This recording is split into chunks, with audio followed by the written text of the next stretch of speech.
রাধে রাধে, জয় শ্রী কৃষ্ণা। আশা করব সবাই খুব ভালো আছো, সুস্থ আছো। আর কয়েকদিন ধরে ভিডিও দিতে পারছিলাম না।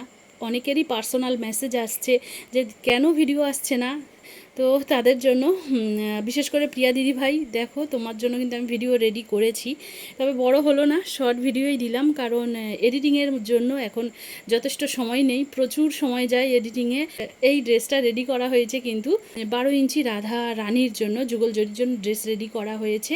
আর এই যে ব্লাউজটা বানানো হয়েছে, এটা কিন্তু বানানো হয়েছে কাস্টমারের পছন্দ অনুযায়ী। যিনি ড্রেসটা অর্ডার দিয়েছিলেন তিনি কিন্তু আমাদের রেগুলারের কাস্টমার। তো 12 ইঞ্চি রাধা রানীর জন্য ওনার পছন্দের এমনই একটা সুন্দর ব্লাউজ বানিয়েছে। ঘটি হাতা রয়েছে, ফ্রন্টে এমন সুন্দর একটা ডিজাইন রয়েছে। আমি এর আগে আরও একটা বানিয়েছিলাম, এটাও আমার বেশ পছন্দ হয়েছে।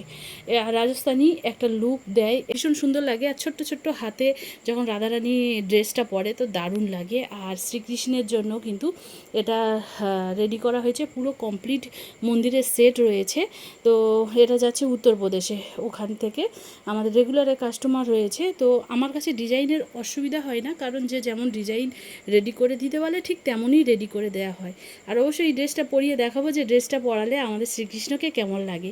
এখানে রয়েছে ছোট্ট কোমর কাঞ্চনি, আর ভিডিও আসবে, তবে হয়তো একটু আসতে দেরি হবে। আর চলো দেখে নেওয়া যাক যে আমাদের শ্রীকৃষ্ণকে কেমন লাগছে।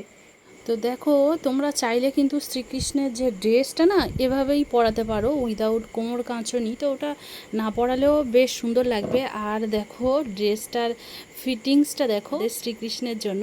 আর কোমর কাঁচনি পরে শ্রীকৃষ্ণকে কেমন লাগছে সেটাও। এটা হচ্ছে যে কোমর কাঁচনি পরার পরে শ্রীকৃষ্ণকে কেমন লাগবে, চাইলে কোমর কাঁচনি অ্যাড করতে পারে। বা এটা না একটু, আর দেখো ব্যাক সাইড থেকে চাইলে এটাকে না একটু এরকম ওঠা ওঠা করে দেওয়াও যেতে পারে, মানে এখানে পিছনে না একটু আটকে দিতে হবে। তো এটা যে যেমনভাবে সিঙ্গার করতে চাই ঠিক তার উপরে নির্ভর করবে যে সে কেমন লুকে দেখতে চাইছে। তো এটা গেল শ্রীকৃষ্ণের জন্য। আর পাগড়ির কাপড় দেওয়া রয়েছে, আমি আর সিঙ্গার করলাম না সেভাবে, আমি জাস্ট পরিয়ে দেখালাম। ড্রেসটা রাধারানীকেও ধারণ করিয়েছি। আর দেখো যে হাতটা কেমন লাগছে, ছোট ছোট, যেহেতু ঘটি হাতা চেয়েছিল তো এইভাবে ঘটি হাতাটা রেডি করা হয়েছে, ফ্রন্টে এরকম ডিজাইনটা করা হয়েছে। আর রাধারানীকে সম্পূর্ণ লুকে কেমন লাগছে দেখো। তো আবার আসবো পরে নতুন ভিডিও নিয়ে। রাধে রাধে।